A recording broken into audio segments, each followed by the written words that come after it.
Again, on people, Luke here from LAGFX. We are back today with a new Sunday Sessions video.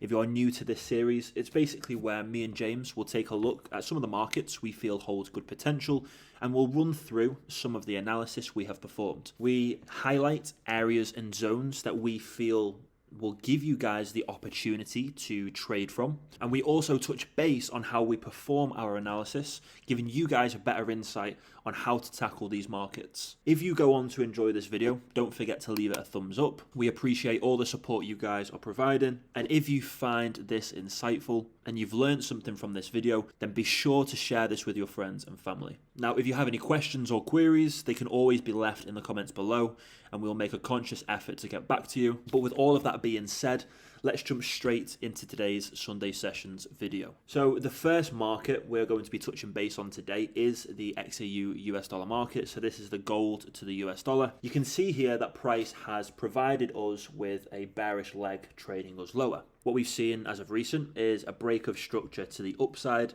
So this tells us that the impulsive wave that's traded us lower here, being this bearish one, has actually concluded and finished, and a corrective wave to the upside is underway. So with us having the understanding that price is within a corrective wave, that's a bullish one, we can look to take part in some bullish positions. We want to take advantage of the current trend of the market, which is to buy into this market. So it's important that we look at the impulsive wave that broke the structure, being from here to here, and try and highlight and find any areas of interest. And if you are someone who has watched our videos before, you'll know that my areas of interest are usually order blocks. So to take part in a bullish market, we need to look for areas of demand. And this is exactly what I've highlighted out here. This is an order block that has been left over on the lower time frames, and that's exactly what I've highlighted out. So we basically want to see price trade down and into this for price to pick up more demand, introduce more demand into the market. Supply will be offloaded, and that should give us that next impulse fractally up and into this area of interest up here. Now, whilst price is trading us down and into this demand zone, we can expect bearish structure. So you can see here that we've had a leg trade us lower. What I'm seeing now is price actually come to correct itself before the next leg that trades us lower. So as you can see, this here would be clear bearishness. We have a high set followed by a low, followed by a lower high, followed by a lower low. So we are taking part in that bearish correction within the higher time frame bullish correction. When we are completing our analysis, we are going down and down and down on the time frames, looking more fractally at this structure, as this allows us to get a deeper understanding on the current state of the market. So what I'm expecting price to do is trade up and into this area of interest here. What I've done is I've highlighted a clear last buy to sell region that's been left unmitigated. I want to see price trade up and into that, more supply to be introduced to allow this market to continue trading us lower. And then once price trades us down and into this order block, that's when I'm expecting that push up. So I will be looking for potential short positions from this area of interest here. I'll be holding those until price trades us down and into this demand zone. Once price trades us down into that demand zone, I'll be waiting for a fractal break of structure to the upside, and I'll be looking to go long in this market to take part in the higher time frame bullish corrective wave that's clearly in play. Now, once price trades us up and into this area of interest here, this supply zone, I am then expecting for all of the demand to be offloaded within this bullish correction and for supply to be introduced. That should give us a full S&D flip, and it should instigate and start the next higher time frame impulsive wave that trades us lower. So if we just look at this, you can see here that we are delivered with clear bearish structure. So by going down and down and down on the time frames and looking at the fractal nature of the structure, we are able to get a complete picture of how the market is playing out. So that is my analysis for the XAU US dollar market. And as you can see, if we zoom out, we've been delivered with clear bearishness. So we're just following the overall higher time frame trend. So just to conclude, we should look for short positions from here, trading price down and into the demand zone. And then once price trades us up and into the supply zone above, that's when we can expect the S&D flip to the downside, and we can take full advantage of the impulsive wave that trades price lower. So you can see here we are delivered with 3 trading opportunities: shorter term trades, intraday trades, and longer term trades, and they all have a brilliant risk to reward ratio. So that is my thoughts for the XAU US dollar market, and that is what I'm expecting to happen over the course of the next few weeks. Now heading over to the US dollar CAD, you can see here this is again another bearish market. It's been delivering us with clear bearish structure. We have lows set that are coming lower each time, followed by highs as well. So here, if I just zoom out, what I'm expecting to see happen is, as you can see, we have a corrective wave followed by an impulse, a corrective wave followed by another impulse. I'm expecting this bearishness to continue like so. We just need to wait for the right point to actually enter in on this market. So as we zoom in and we dive deeper and look more fractal, you can see that I've highlighted a clear order block that's been left over. I would love to see price trade up and into this, again for supply to be introduced, that to give us the confirmation that price is ready to reverse, and then we can look to go short based on the corrective wave that follows. So you can see I've kind of drawn out a head and shoulders pattern for us. If you look at this here, you can see that we have a shoulder followed by a head followed by the second shoulder, and then the leg that should take us lower. So this is a clear pattern that I am expecting to see price produce. We just want to see price reject well from this area of interest before trading us up and into the supply zone. Once we have that penetration, I'm then looking for those short opportunities. So there's not really much to be said here, apart from look to go short. Just wait for price to introduce that supply and for that demand to be offloaded before we look to place any positions. It's very important that we are delivered with a break of structure in or around this area of supply, just to give us that confirmation that we need, that this corrective wave here is finished and a new leg trading us lower is ready to take place. But ultimately, that is my analysis for the US dollar CAD. Okay, now finally, I'm just going to touch base on the Great British Pound to the Australian dollar. Again, this is another market I'm expecting to go short on. We can see here, price is traded perfectly into an area of interest, and price has actually been trading us in a bullish way. I was expecting this corrective wave to trade us down and for bullishness to be introduced, hence why I have drawn this path out here. If I just show you our Telegram group chat, you'll see that I have actually posted that analysis just the other day. Bear with me just 2 seconds. So you can see here, price has played out exactly as we wanted it to. So we've seen price trade into this area of interest and we've seen rejection to the upside. So price is playing out beautifully, just as predicted. And I'm expecting price to continue trading us up and into one of 2 areas of interest before that continuation lower. So as soon as I have price trade up and into one of 2, and we have clear rejection to the downside, followed by some sort of break of structure fractally, that is when I'll be looking to go short in this market. The reason for this is because we've been delivered with a break of structure to the downside. We had a break in the last protected low within this bullishness, and we've seen that bearish structure is being introduced. Now, to back that analysis and to give us further confluence, we've also had the penetration of a higher time frame supply zone. So that tells us that enough supply has been introduced to break these protected lows within this bullish correction. So that gives us that confirmation that price is swaying towards the bearish side and that there's more supply in the market than there is demand. So we are simply waiting for that correction before a continuation lower. Now, yes, I have only gone over 3 markets, but I've given you some really good analysis there and some areas that you guys can work with. I would expect that all of you pause the video at times and go and highlight these zones out for yourself. So if you haven't done with the Great British Pound AUD, absolutely go and highlight these zones and areas out for yourself. Do the same with the US dollar CAD with this one and this one. And then with the XAU US dollar market, also do the same with these 3, as these are going to be areas of interest for you guys to really, really take advantage of and place positions from. Now, what I'm going to do is I'm going to pass you over to James. James is actually going to run over the Euro US dollar market. That's one of his favorite markets to trade. So he's going to give you a bit of a rundown on that pair and share his predictions for the coming weeks. Hey guys, hope we're doing well. Today I just wanted to provide you guys with a little bit of analysis because I've just been looking through the Euro USD market and I quite like the setup, to be honest. I've been looking through, done a brief bit of analysis, but what I wanted to do was jump on here and actually run through it with you guys just so that you know how I would be looking to trade this market in the next week and how that obviously works within my overall bias. So, you actually know how to trade it in the short term but then also know what bias that works within in the long term. Because of course, one thing we preach a lot of is that top-down analysis, because it makes sure that we're always on the right side of the market. And, everything is probability.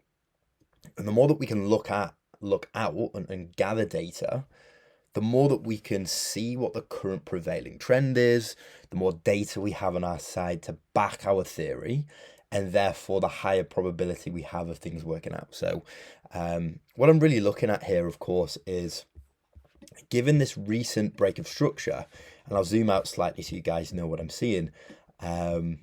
Obviously, I see this as an impulse lower.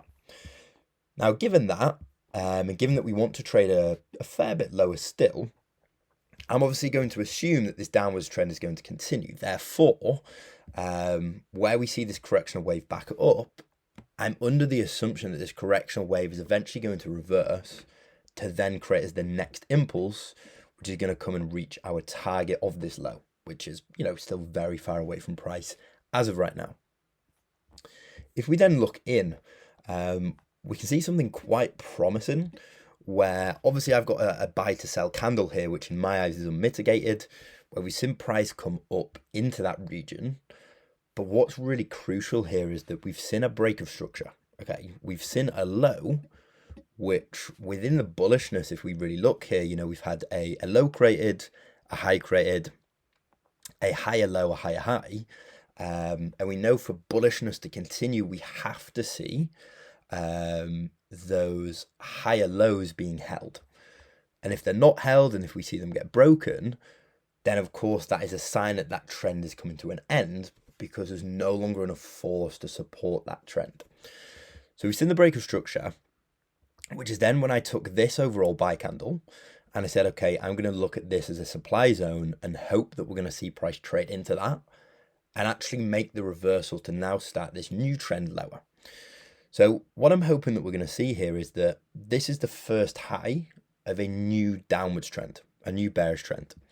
I'm then hoping that this high here is held as a new lower high, which I would then make the assumption that given this is the low within this structure, I would then expect a new lower low to come into play. So we're expecting price to at least exceed this level, but of course, we're also looking for it to come all the way down here. So let's kind of go down to the daily here and look inside. So if we now look at what's happened inside of the region of this supply zone, it's quite crucial, okay? And this really references back to a Wyckoff schematic. So in this case, a distribution. And, if I get rid of this zone, I know it clutters the chart slightly. I want to explain what I've seen going on. So as we're coming up, this level here kind of represents that sort of preliminary supply where we've seen that high volume move up, but then as we've started to reach this level, okay, there's a little bit of rejection now, okay? So what that means is this candle shows that there was a lot of demand in the market at that time, but because we've then seen this rejection here, we're saying, well, obviously supply's been introduced, because for us to go from a high voluminous candle like that, so demand being very much in control, to us now seeing a lot of wicks, a bit of sideways movement, we slowed down.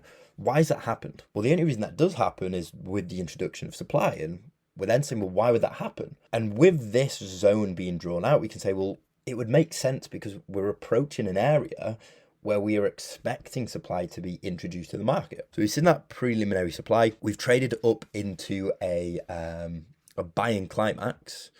We've then had this automatic reaction, a secondary test here.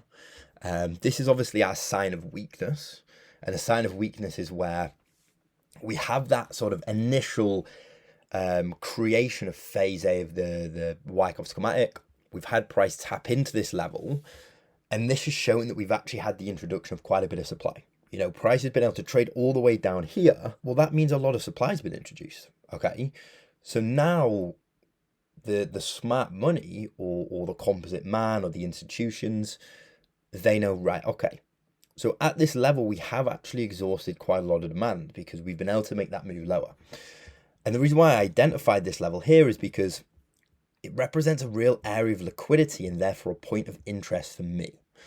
And obviously we know anyway in a Wyckoff schematic, and not to dive too deep, we use the buying climax and secondary test as our liquidity level. So we've had the buying climax, secondary test, sign of weakness. We've had this secondary test in phase B, and then we've actually had the break and retest of that liquidity level, which we know is created for two reasons, okay? The first main reason is because it misleads the majority of traders. You know, anyone looking here like, okay, there's going to be a level of resistance turn support, they're getting involved in those buy positions because they believe, you know, the market is moving higher, let's get involved. So the composite man here is really misleading the public of what the future trend is. However, we know the purpose of this, the upthrust after distribution, is actually just to clear liquidity and mislead the population. We've then traded down. We've retested this level, okay? So we've traded into it, and we're showing now that price doesn't want to move higher. You know, it's tried to make that move higher to, again, further create liquidity, but it's struggled, okay? So that's telling me now that there's a lot of supply that's been introduced. Now, whether that's enough supply to make the move lower, I don't know, but I'm assuming it is because all of the data I've just looked at and given myself suggests price should move lower, okay? Price should move lower. Wyckoff schematic here, given that this is the creation of one, would suggest price should move lower. So what I've then done is I've come down a little bit to something like a 4 hour or even an 8 hour, whatever that may be, and I've identified two regions inside of here that I could really see price reversing from. So we have this buy candle over here, which I see as relevant. It's unmitigated, I know that. Same with the buy handle here. Again, it's unmitigated. We can see that quite obviously. So I've set myself an alert here at 1.09327 and 1.10388. And ideally what I'm hoping to see is price is going to trade us up into these. As we get inside, we're going to see the reversal. We're going to see the move lower. And hopefully from one of these zones, we can enter that sell position. You know, let's say my position would look something a little bit along the lines of, you know, let's say we enter here. Of course, we would refine that slightly on a lower time frame. So my stop losses usually range anywhere between sort of 10 to 20 pips. Let's just say, you know, 15 pip stop loss, given we've refined that on more fractal structure on the lower time frames. Well, we're then going to partial at this level because we know we want to see price go in there. So that's a 14 RR trade. But then as we were discussing before, longer term, we want to see this low getting broken. Okay, so that's 32 RR. But then even longer term again, what would be nice to see is price coming all the way down to this low here, some 1,400 pips away, which obviously then creates something a little bit more drastic of a 91 RR trade. And, you know, the likelihood of this happening without stop loss being here is quite low, but nonetheless, we'd still have a small portion of that position open on the off chance it does do that, because we can really look to profit longer term. So obviously I'd partial at that low, and have that small percentage of the position running long term. So hopefully we can see that. Again, we may also see a reversal up here. It's all about having those alerts set, seeing how price reacts when it gets there, and using the information that it gives us to create a rational decision moving forward. So hopefully that gives a pretty good insight. You know, I am a bearish bias on this market, given what I've explained. And, you know, if any of that Wyckoff kind of knowledge I was throwing out there is a little bit confusing to you, you know, if me walking through why I'm thinking this is a reversal and what's happened inside of this region, if you're kind of thinking, what the hell is he on about? Make sure to just search up some of the Wyckoff videos I've done. You know, just search up LAGFX Wyckoff. There's tons of videos I've done covering this in depth. And I definitely recommend you guys watch these, because it's a great way to be able to know A, what's happening in the market, but also B, when reversals are happening and the strength of those reversals. So if you're not familiar with Wyckoff schematics, check out some videos. They help me a lot when it comes to entering and really determining that bias. So hopefully you guys have liked this outlook. What I'm going to do now is I'm just going to pass you back over to Luke, who will obviously just give you the outro, give you a few reminders. But again, it's been a pleasure, and I'll see you guys all soon. Okay, so I hope you guys have enjoyed our analysis today. Thank you very much for watching. If you have enjoyed, as always, please like the video and share with your friends. You guys supporting us on a regular basis is really, really appreciated. We are really trying to get out there and grow as a community and share the knowledge with like-minded people. So you guys leaving feedback and leaving likes and comments really helps in actually boosting our exposure. So we are forever grateful for that. Now, as I say, I hope you guys have enjoyed. I'm wishing you all a very profitable week, and we'll catch you all in the next Sunday Sessions video.